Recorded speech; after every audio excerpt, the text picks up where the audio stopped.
What is up, everybody? Happy Sunday. Welcome to the Sunday Open with Nick4aTick. How is everybody doing? How was everyone's weekend? This was a pretty boring one for me. I used it to kind of relax, recover, hang out. It's also just a million plus degrees here in North Texas, so we decided to take the shortcut to giving my daughter a an aquarium experience by taking her to see fish at Petco yesterday. So when everybody else with kids still out of school was taking their children to the aquarium, I was taking mine to Petco to accomplish the same task and fulfill the same amount of joy I think that the aquarium would have brought an 8-month old. So we had some fun there. But it worked.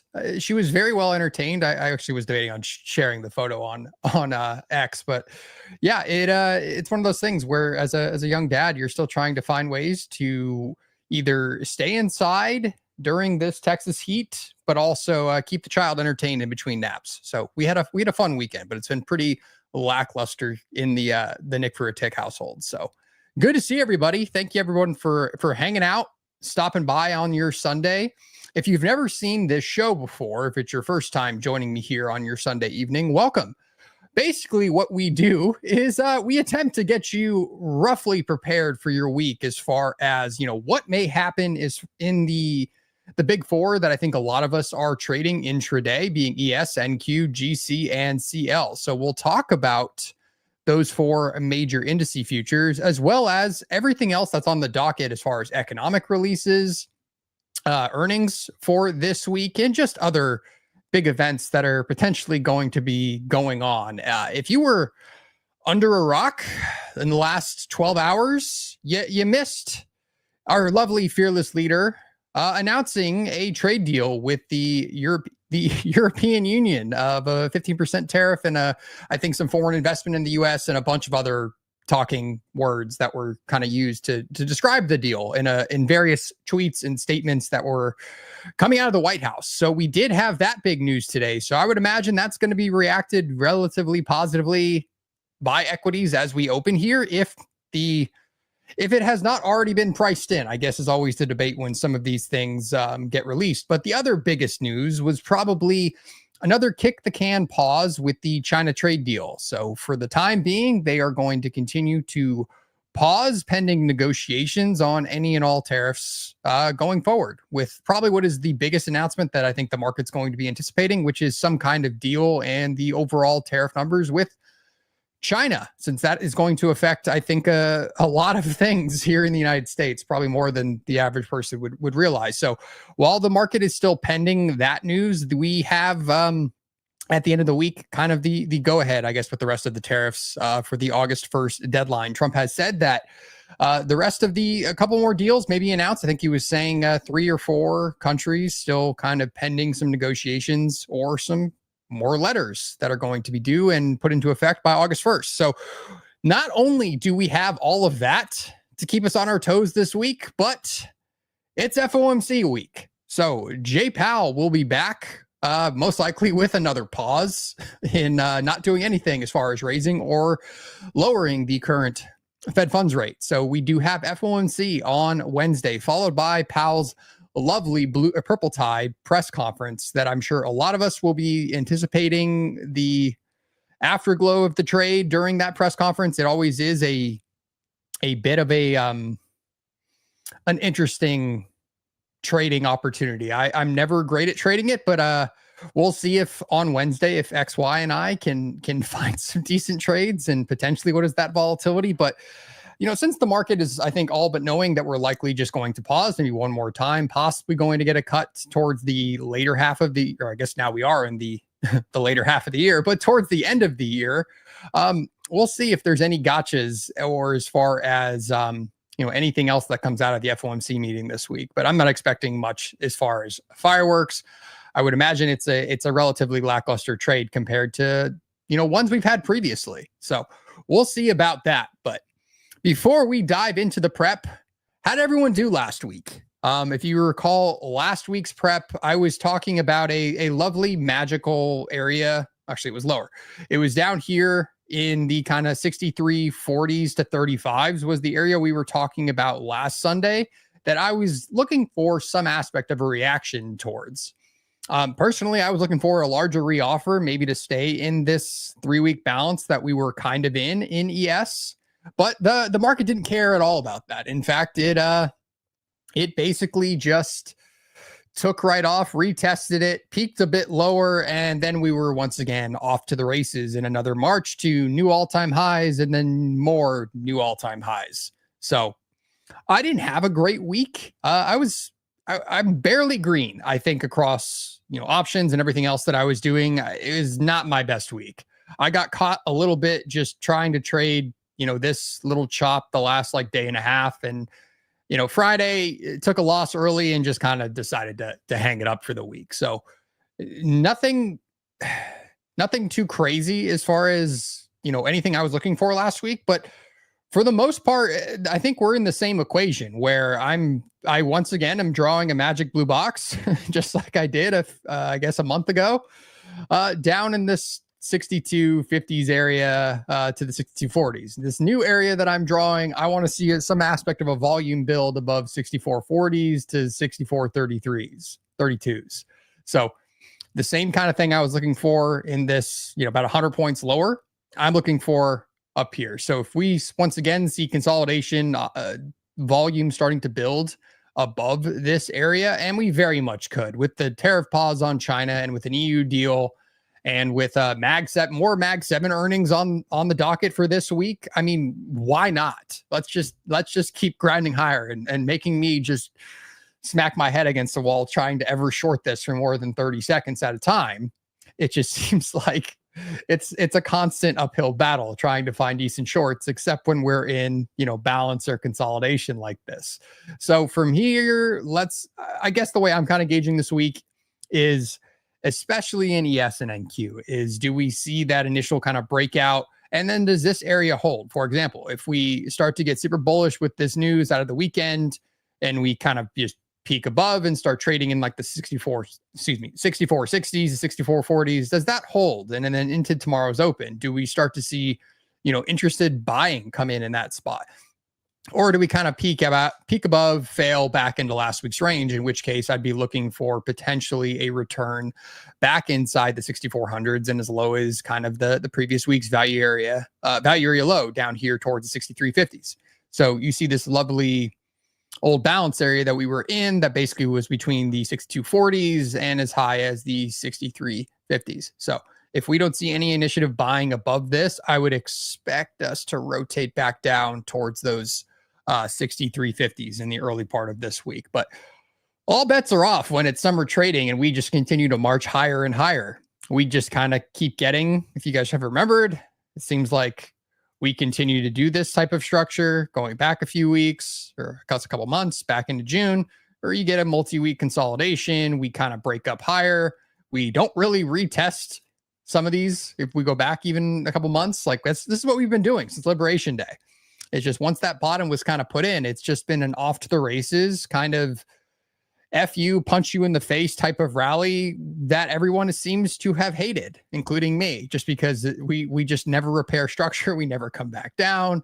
And it kind of is that feel that it's just for 2-3+ months now. It just has felt like if you were late, you kind of got locked out of those opportunities in these kind of quick consolidations, maybe for a week or two before that next leg higher. And that's always frustrating, I guess. I'm not much of a swing trader anymore, but even in my long-term stuff, I kick myself sometimes that I didn't, that I wasn't buying more around 6,000s and some of these other areas. Now here we are 400 points higher in a couple weeks. So you just kick yourself sometimes when it really has been that. I use the word lockout rally because we have had those kind of gap ups and goes and have never returned to fill in some of those areas or fill in some of that volume. So always frustrating. But like I said, I had an up and down week. Yeah, like I said, very, very, very average. Didn't make a ton of money. Had a couple good trades in the afternoon, which I was proud of just because I'm still not the best power hour trader. So having the opportunity to still take some trades and take some risks and put some risk on towards the end of the day that historically I stay away from, it's always a good sign if I'm taking the right trades at the right time of day.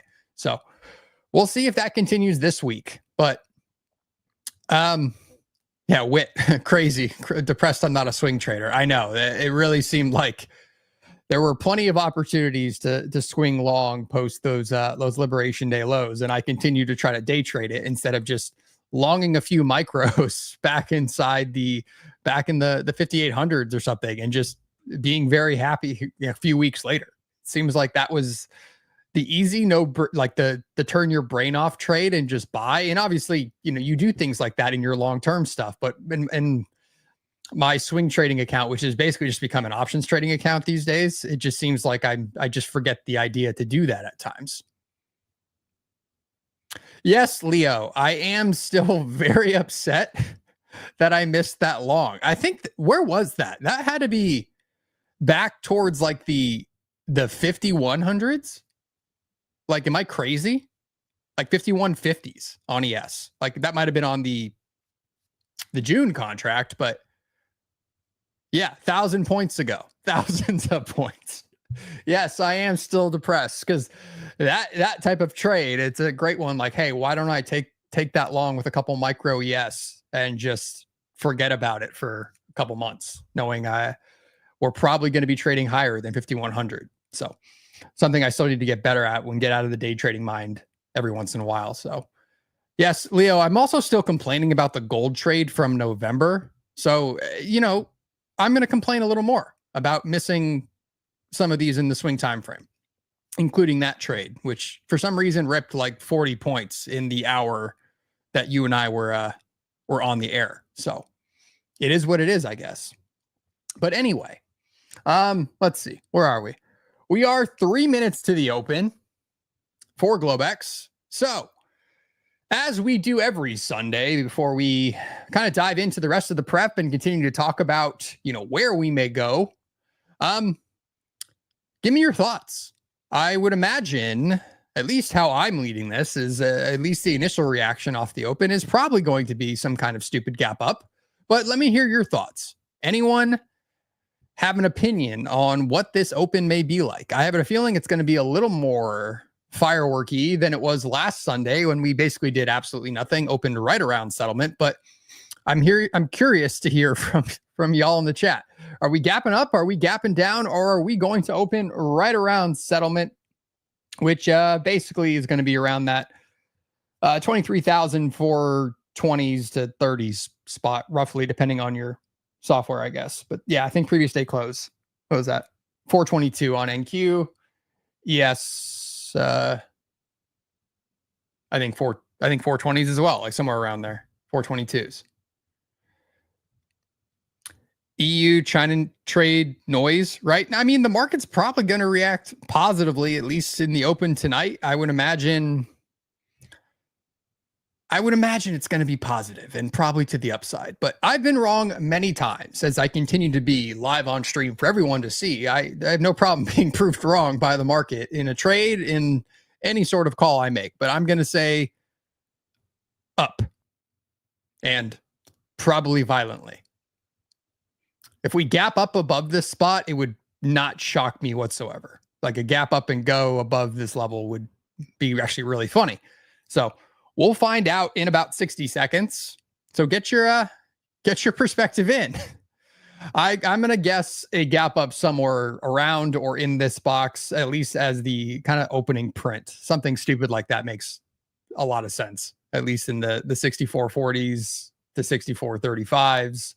I could very much see that, weekly open being somewhere here and then just us continuing to move higher. So, but I would imagine a gap up and new all-time highs. So everyone can throw the confetti, start celebrating. Everyone's 401ks are very well secured, at least for the next, couple days. You never know with this market, but I would imagine it's higher.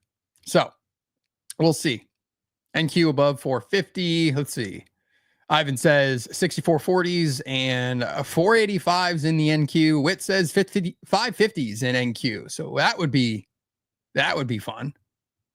But we'll watch it here in about 10 seconds, right on my execution chart. So I'm going to just scrunch this a touch just so we can see.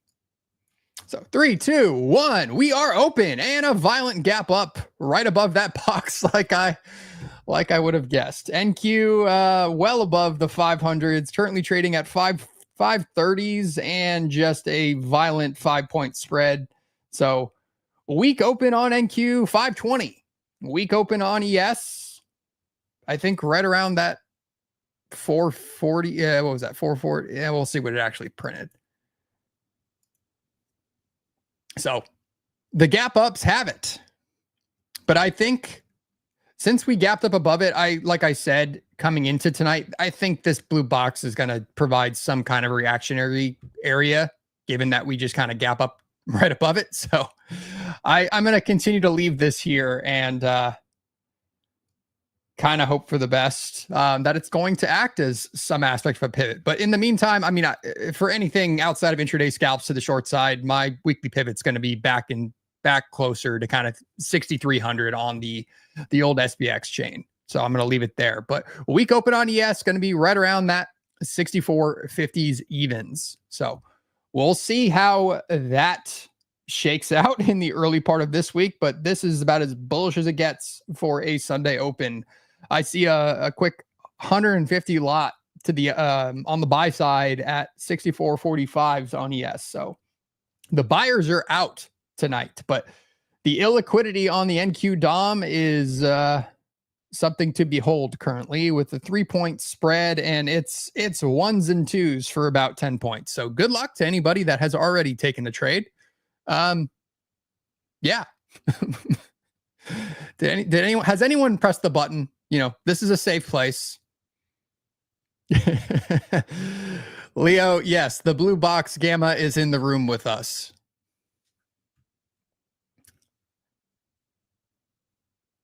But I really want to hear if someone has already placed a trade. Safe space. This is a safe space in the show. I can't imagine. I can't imagine how, I mean, yeah, good luck. I mean, unless you were, I mean, I don't know how you even get a decent fill, even for 20, 30 points to the upside on NQ, but if you did, good on you. I was tempted, but didn't.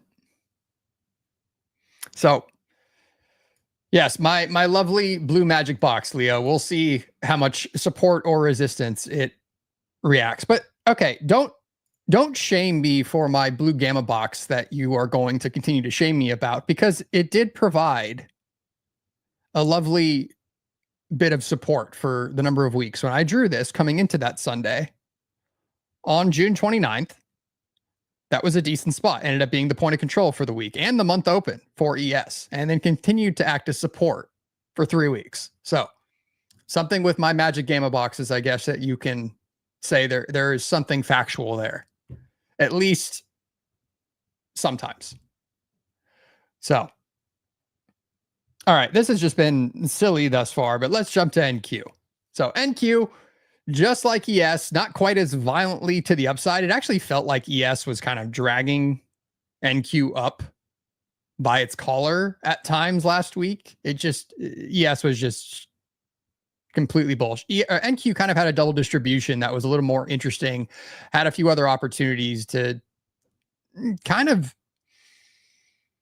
I guess, trade off of. It seemed like that 420 spot that we kept memeing and joking about in the afternoon, it just provided a very reactionary, level at times. And even into Friday's trade, this kind of, what was it? I think it was like,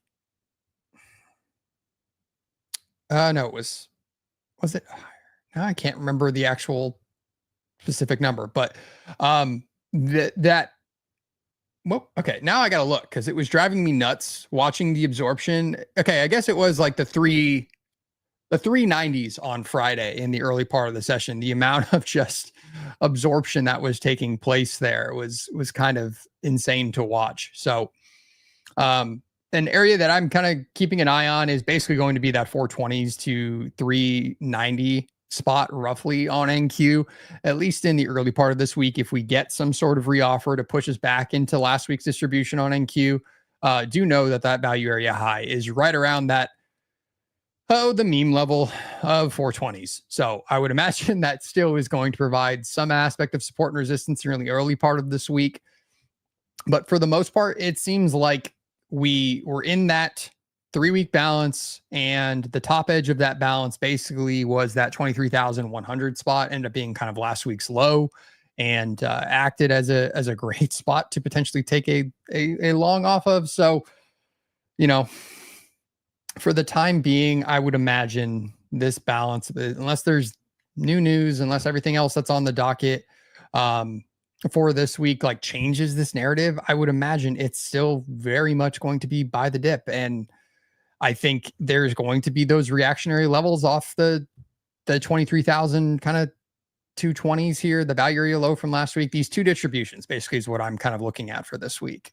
You can see it on the last 5 days of volume here, but last week's point of control sitting right around that kind of 390 spot, I would imagine is going to continue to kind of be a little bit of resistance around that 400s. So we'll see if we get a chance to come back to that area. I mean, I would happily be looking for longs if we find some buyers kind of continuing to show up there, but I don't know. It's hard for me to want to fade this with what is likely a Fed continuing to pause, and with Meta, Amazon, Tim Apple reporting this week. It's hard for me to be too bearish. NQ with two of the Mag 7 reported last week, and 4 more reporting this week. It's just, it's hard for me to want to look for anything outside of consolidation and maybe continuing to move a little bit higher. So we'll see. But for the time being, I would be still watching for the top edge of this old balance that we were in for 3 weeks, kind of being that 23,100 spot.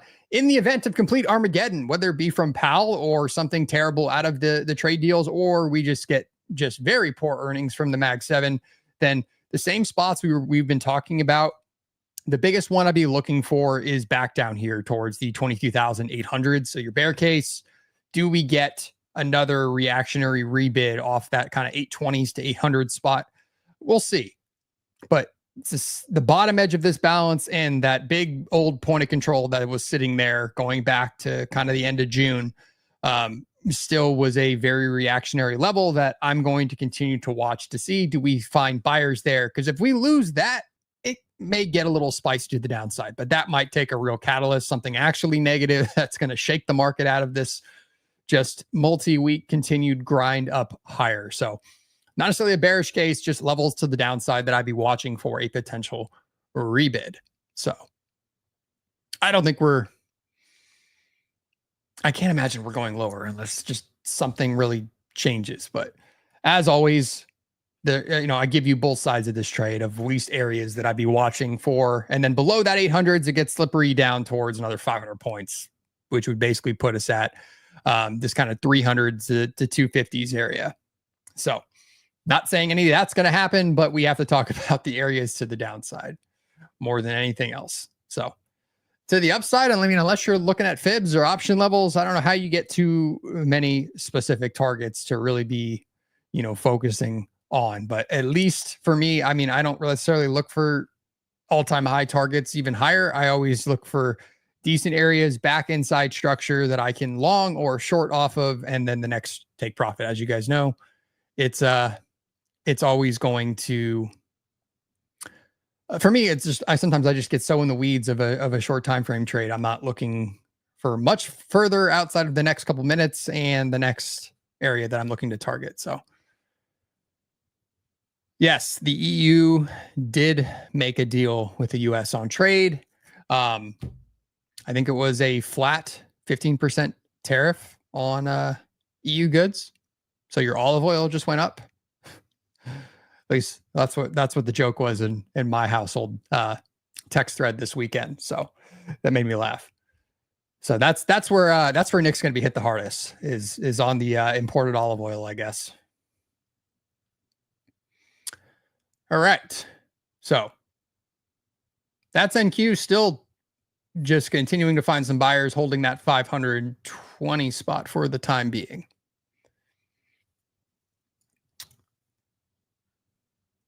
I think I feel like there was another, I don't know, maybe it'll come back to me. I feel like there was another spot I was eyeballing from this morning when I was setting this up. So I don't know. It went away. I lost the thought. So we'll see if it comes back. Traders are a waste of society. I don't think we're a waste of society. I think we provide some aspect of value. We provide liquidity. That's something. We are speculators. All right, let's jump to crude, which has done absolutely nothing for the last 5 weeks. Still sitting very much inside this balance range with no hopes of potentially breaking out or breaking down for the time being. Yeah, the crude trade still, I make this, I've had this conversation with you guys at least for the last 5 weeks. I hate when crude is in balance because this is what it does. So for the time being, it still seems like the likely long would be taking something kind of in the lower 65s, if not even all the way down here towards kind of the 63.80s at the absolute bottom, where I'd be very scared to try to catch the knife if we start piercing below this. But for the most part, you got to play the edges. And it seems like there's plenty of sellers looking to reoffer in the 67s to 68 area, and more specifically, kind of right around here in the 67. What was that? 67.35 last 2 weeks ago, and last week coming right in here before we even got to 67. So these LVNs going back the last few weeks, continuing to find a lot of sellers and pushing us back to what is the ultimate area of crude, which is really its home between going back to even last year at this time of the year in August. Basically just a lovely home between 67 and 65, which was just a very large volume node. If you even were to go back and kind of look at that old balance area between 70s and 65s, it just was like the big bulk was like just a bottom at that kind of $2 price point. So I mean, of course, even last week when we were talking about the endless, never-ending, forever home that is this balance range in crude, of course, it just immediately spits out a despicable D-shaped weak profile to get even more balanced inside the balance. So for the time being, as I said, I mean, it's really just a trade the edges, take stabs at the longs, probably, like I said, anywhere between these 64s to the lower 65s. If you see some buyers on the tape, you've got all of this volume that's kind of traded back here when we had that kind of post Israel-Iran news where we just absolutely dumped after the gap up. We settled kind of with all of this volume traded and started to and continue to kind of base and find at least weekly bottoms inside of all of that range. So I would say there's at least a safe stab of continuing to take the longs there in the 64.80s to 65s. I don't feel as comfortable as we kind of drift back down towards kind of the 63.80s being the month open. I just don't know if I would want to be the first person to catch the knife down there. You get that volume build back above it. You see that kind of good bottom out of it. I mean, yeah, take it for that trip probably back into the mid 65s. But that's really the trade. I don't know who is just continuing to reoffer up here and then preventing the inevitable push back up probably to 69, 70s, if not as high as kind of 71s, retesting June's value area high sitting up here. So somebody keeps doing it. So play the edges until it doesn't work or until we kind of leave the range, in which case it likely is violent to the upside or the downside. So that's crude.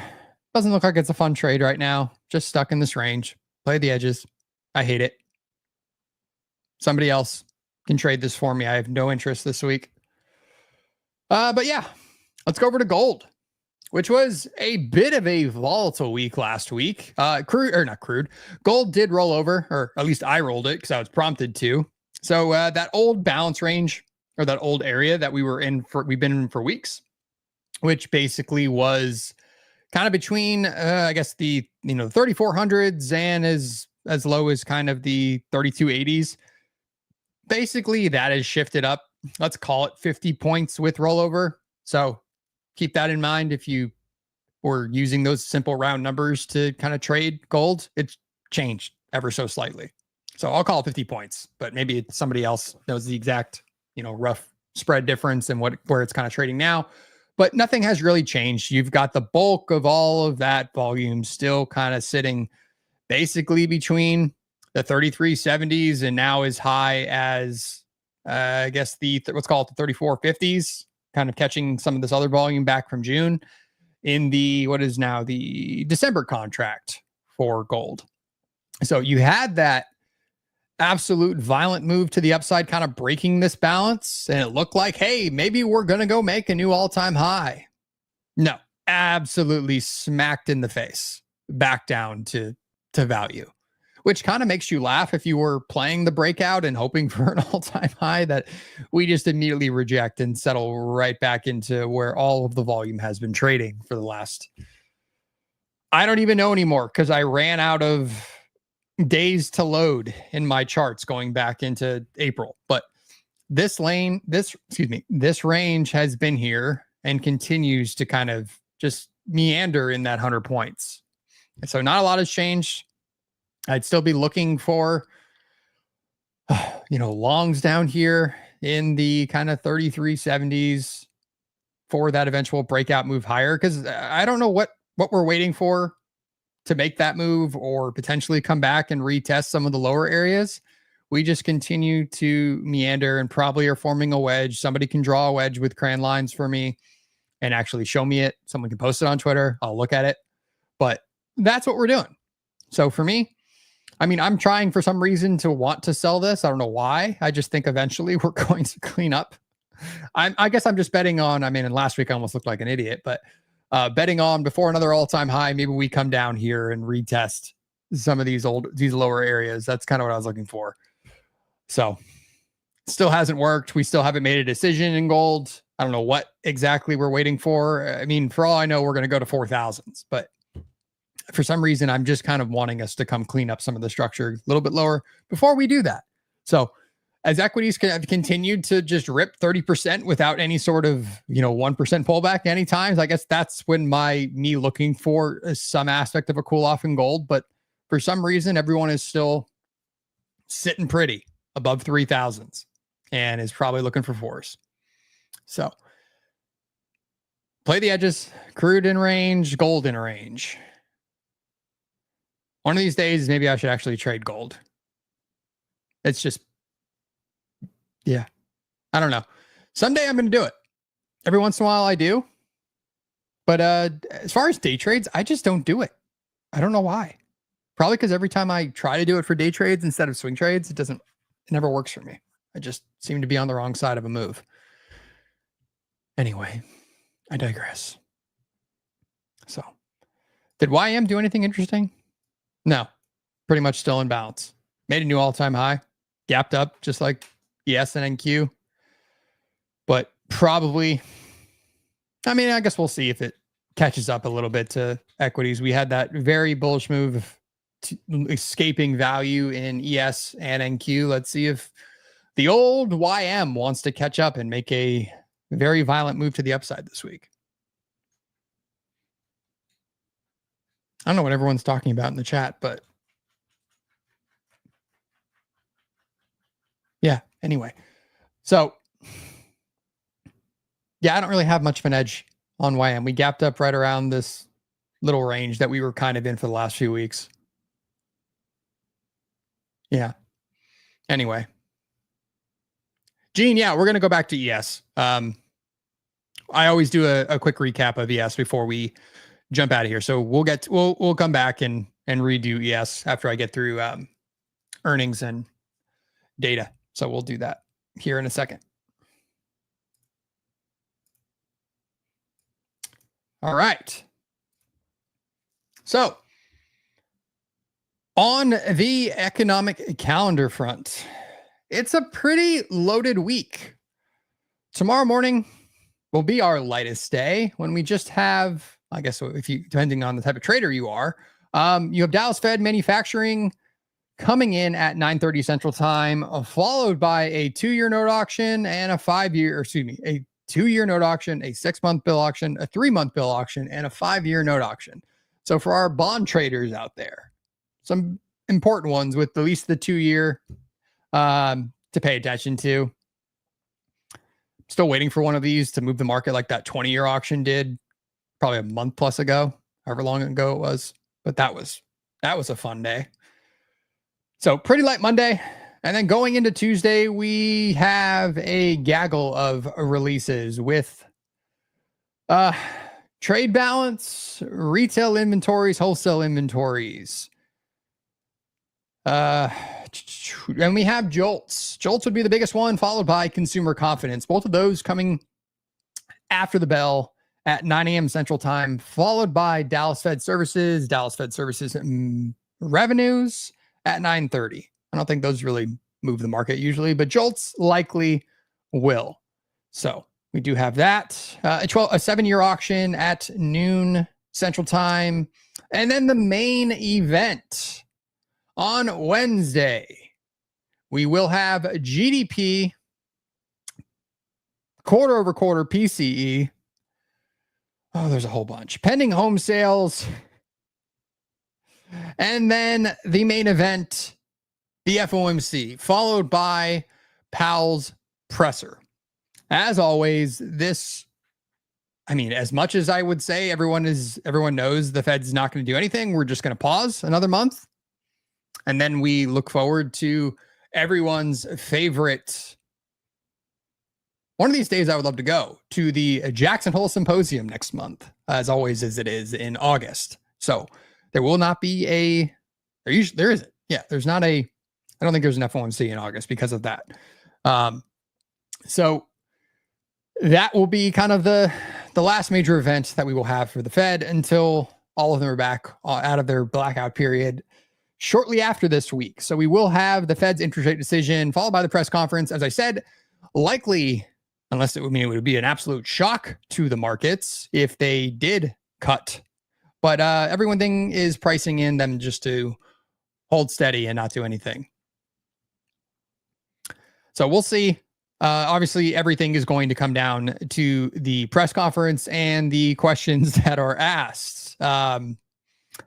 So yeah, this should be an interesting one since the talking airwaves have just been about Trump wanting Powell to no longer be our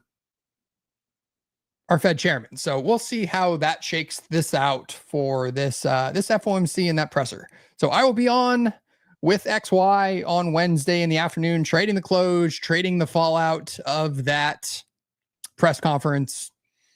I always look forward to sitting on the air and trying to find trades during it. And it usually never works out too well. I usually am sitting on my hands, but we'll see how it's going. We'll see how it's feeling. If anything, and maybe we'll throw on the old sim account and just have some fun and see if we can trade some of that volatility. But you never know. Maybe we'll take some real trades, but I'm never one to be a bad influence and say, yes, I am trading with real money on FOMC. So we'll see how that shakes out. And if there is any even decent trading opportunities, last time there was, but I think Powell was upstaged a little bit by more tweets. So we'll see. And then Thursday, we will have the Fed's favorite flavor of inflation, the core PCE, and personal income and personal spending as well before the bell at 7:30. And then we also couple that with initial jobless claims, continuing jobless claims. And then right after the bell, if you thought that wasn't enough, we will have Chicago PMI at 8:45 Central Time. So plenty of gotchas in the pre-market on Thursday, followed by something to once again keep us on our toes shortly after the RTH Open. Always look forward to that. And then Friday, if FOMC PCE wasn't enough, Friday is a non-farm payroll day, followed by the unemployment rate. And after the bell, even, we will have ISM manufacturing PMI, followed by my favorite data release, that is the Michigan Consumers Sentiment Final. So always tends to be very spastic on the order book when this releases as well. So as always, I will remind everybody that this is coming out on Friday and at 9 a.m. It's just a good idea to potentially be flat during that release of some of the things that can ultimately happen. So, as I said, an absolutely loaded week as far as economic releases, the FOMC, and you just never know what type of trade deals or trade letters are going to be released or tweeted about. So, plenty of things to keep us on our toes this week and maybe have some fun with in the fallout of some of these said data releases. Quick peek at equities, NQ trading right around 520s, which is going to be your week open for this up and coming trading week. So we'll see how much of a reactionary level that continues to be. So far, it's still holding. No intention of trying to close this lovely gap up to start our Sunday yet.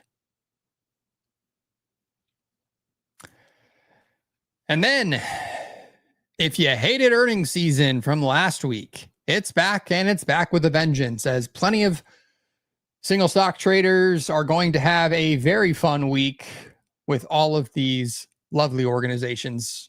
But the main events are going to be after the close. If FOMC wasn't enough on Wednesday, we will have Meta and Microsoft reporting after the bell on Wednesday. So you get Powell's presser, you get a little bit of a break to go get a drink, go get a snack before two of the biggest heavyweights in the S&P and the NASDAQ will be reporting with Meta and Microsoft. And as we saw last week with Google and Tesla, they absolutely can move the NQ and give you some trading opportunities if you're interested in that sort of thing. But they will be the biggest ones on Wednesday. So in the event that Powell breaks everybody's heart, there's still plenty of opportunities for us to rebid off of it. In the event that it doesn't and we get some sort of violent Wednesday, there is hope with Tim Apple reporting on Thursday for Apple's earnings, as well as Andy Jassy reporting on Amazon's earnings. So the biggest and the brightest reporting with four of the Mag 7 heavyweights this week. We had two last week, and then NVIDIA will be rounding us out, I think, sometime in mid-August. I didn't exactly check the date, but they're usually always a few weeks later after this quadruplets of the Mag 7 report always together. This group of four always seems to report on the same week. So in addition to those heavyweights, you will have so I just was laughing in my head because we started watching Happy Gilmore and I didn't finish it. I needed to do that. But I was thinking for some reason of when I saw this, the Waste Management Open in Scottsdale, Arizona. You've never been to it. That is a weirdly insane golf tournament, if you can even call it that. But Waste Management report on Monday after the close. Visa, Starbucks reporting Tuesday after the close. Robinhood does report as well on Wednesday. I know some people are single stockholders in good old Hood. Carvana, still to this day, my greatest dumpster diving failure ever, having the opportunity to buy this at the exact low, and there's a tweet to prove it and a Discord message to prove it. I just was like, yeah, it's either going to start bouncing off this exact spot in like the $4 range, or it's going to zero. So that was forever my fumble as a single stock trader. Oh, we did break that 520 spot on NQ and are now moving lower. So broke the week open. Let's see if we make an attempt to go close this gap shortly. Sorry, back to earnings. I know I kind of just went on a random tangent there. On Thursday as well, Reddit reports, Riot, and then Friday we've got the biggest names in oil, Exxon, Chevron reporting before the open. So another loaded week in earnings. But the biggest gotchas, obviously, going to be Wednesday and Thursday after the close. Should give us a pretty good signal if this rally's going to continue to have legs or if we're a little soft in some of these tech bellwethers. Do we pull back a touch? We'll see. Altria reports. So Philip Morris, or their parent company, technically, before the open on Wednesday as well. But yeah, very, very loaded earnings week once again.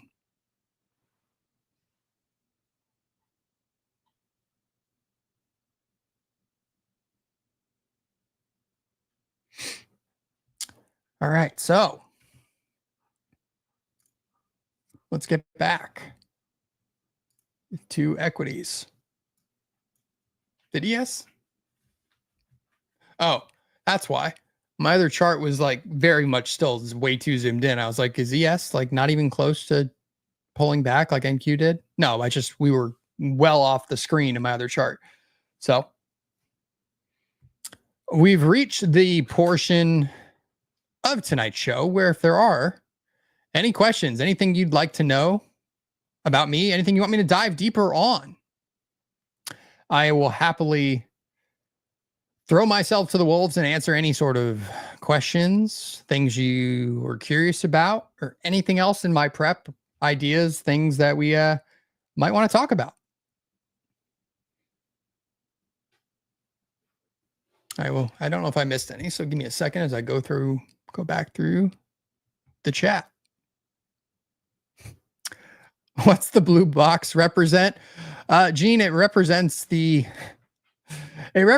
just an area that I'm watching, in all honesty. And the reason for this random number that was above the all-time high is this will equate to the big round 6,400 area on the S&P. So whether you believe or don't believe in options being a big portion of the volume that's traded throughout intraday as day traders, it's still something that I keep in the back of my head. So this being a big round number, is stupid as it is, it always tends to lead to just a ton of options volume as well on the big 6,400 strike on SPX. So it's a box because the spread changes between the ES contract and the actual spread between SPX.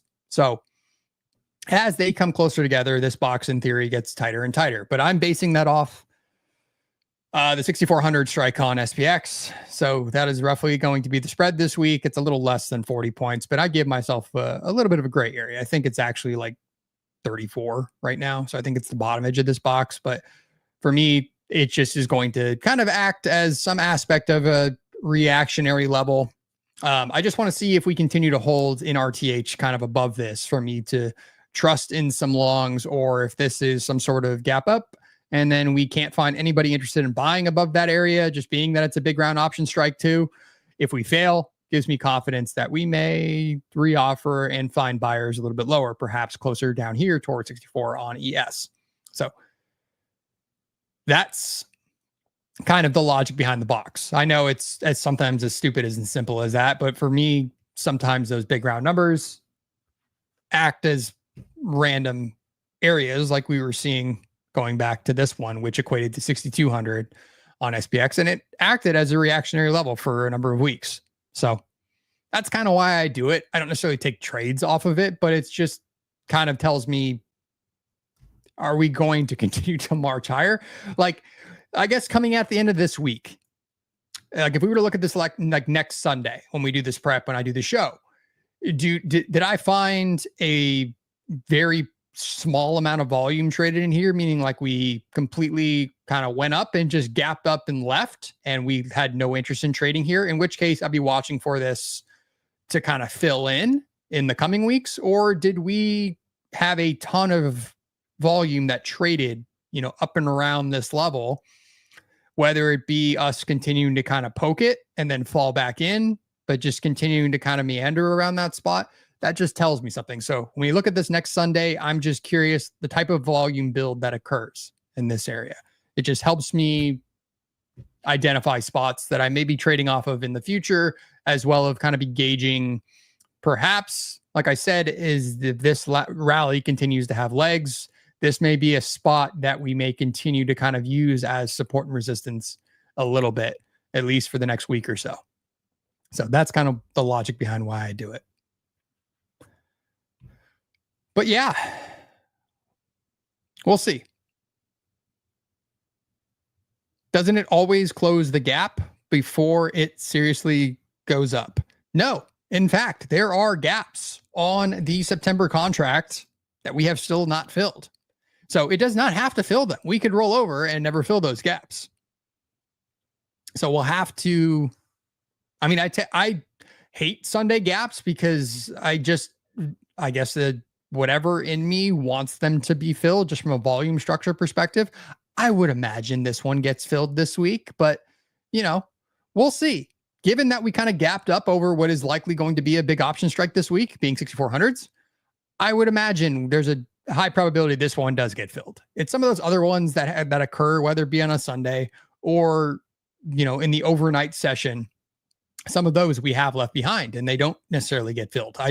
Like I said, I'd just be leaning on this one being filled, not necessarily in the short term tonight or right now, but I would imagine this week this gets filled. So we'll see. But yeah, they don't. There still is there still are some on this contract that have gone unfulfilled. That didn't work. So we'll see if it actually does transpire this week.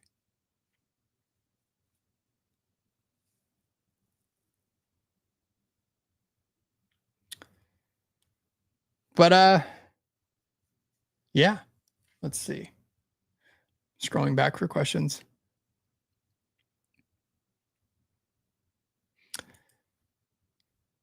Is monthly volume profile good for swing trading? I mean, there's nothing wrong with it. It just kind of depends how you really are looking to trade off of it. Because if you're just getting like a large, like the last month in theory, like, yeah, that's still going to give you levels. But I mean, it's just personal preference. Like on my long time frame chart, I use a visible range on the right, and then I still will have my weekly volume builds because it just helps me kind of find areas, even on a swing time frame, that would be areas that I'd be interested in potentially longing. So I discover those based on the weekly, just because it's a little more short time frame that allows me potentially areas that I can actually gain as an entry. And then the longer time frame, I mean, it's just going to give you that full picture. For example, I don't necessarily feel like I need a 1 month here because I have it over the span of 4 weeks. So I can still find that for the last 3 weeks, we kind of were in balance. We broke out to the upside. So what I'd be looking for, I don't necessarily need the entire 4 weeks here for July, because a lot of the time I still have two things. Like I still will have some of these things auto plotted for me. For example, some of the monthly MGI I will still use, and me kind of seeing that we're still well above where we open in July, I can kind of gauge it off that. Otherwise, the only thing a longer time frame one than a weekly is going to give me is just more areas of interest, more LVNs, more high volume nodes, more points of control type spots that I can use to guide my trading. So it's really up to personal preference. I've just found a lot of value in using kind of the week by week volume build personally. Like if we retest a big node from a previous month for a long, yes, exactly.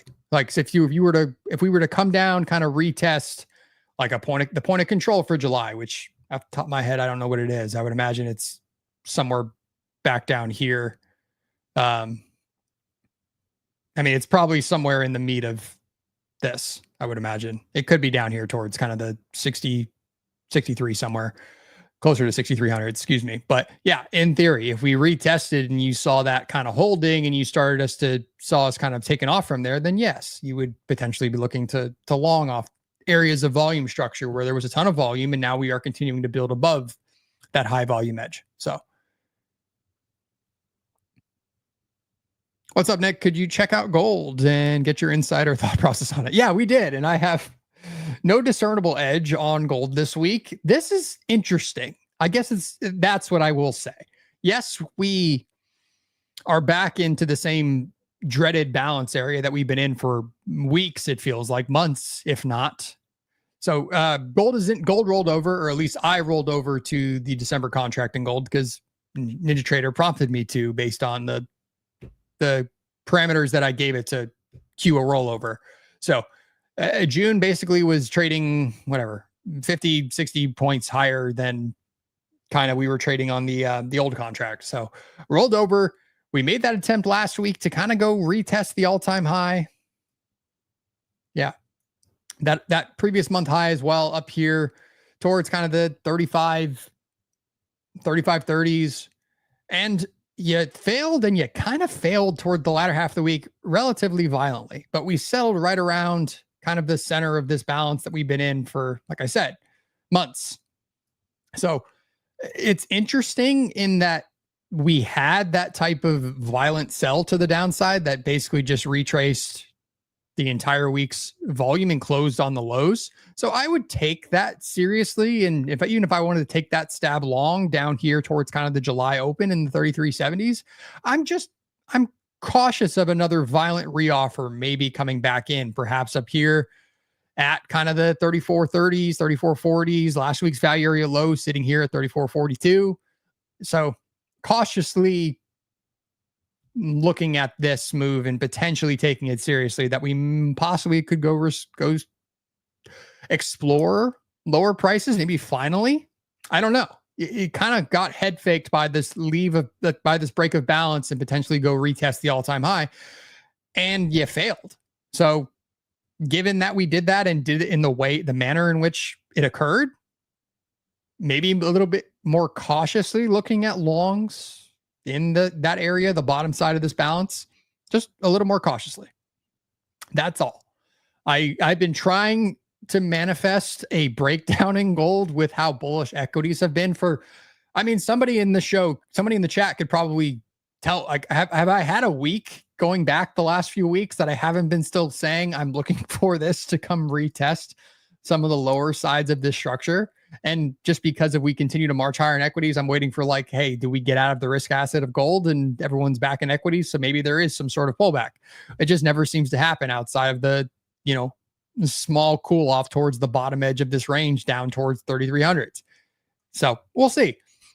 But that's a little more violent than I would like, especially after us making that attempt to go pierce above 3500s again.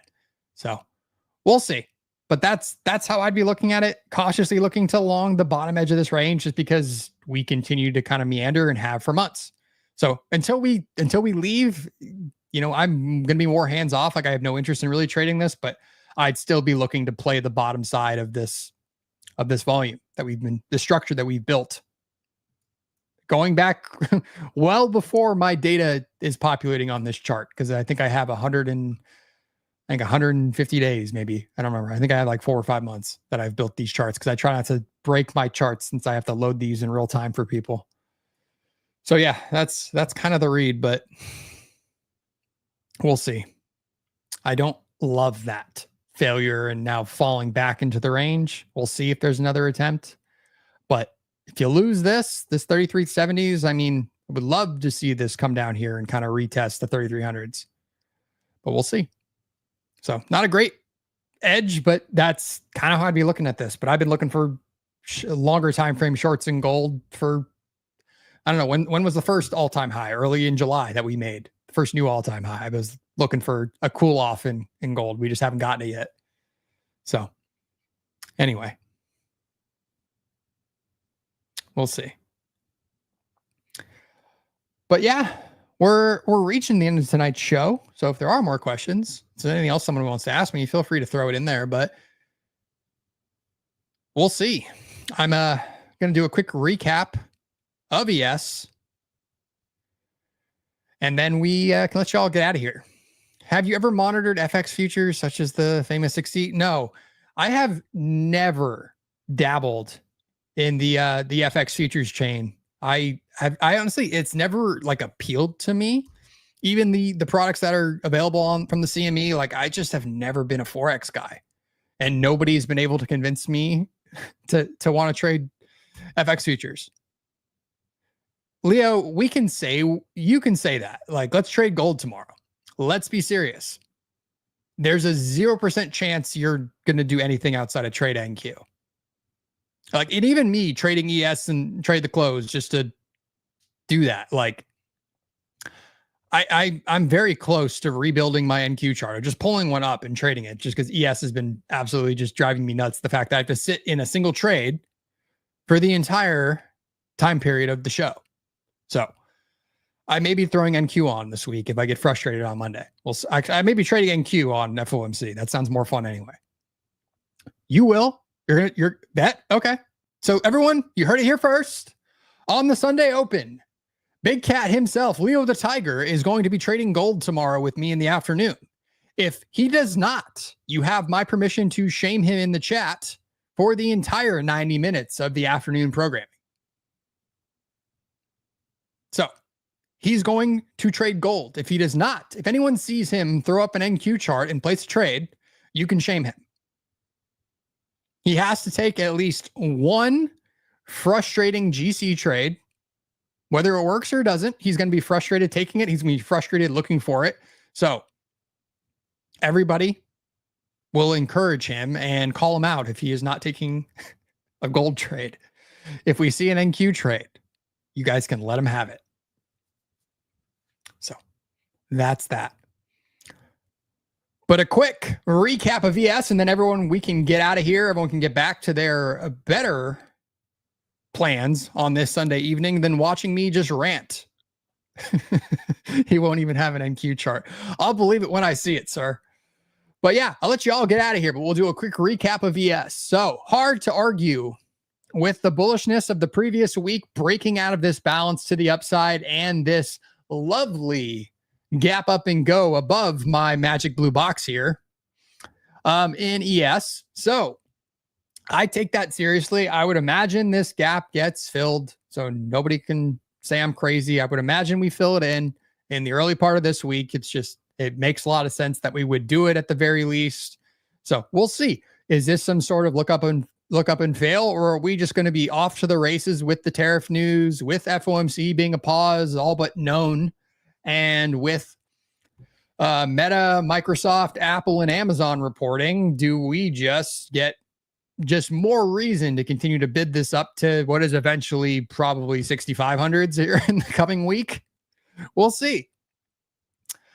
So that's kind of what I'm looking for. I want to see, does this 64.35 to 64.40s provide a reactionary trading opportunity type level? Do we find do we get a decent volume build?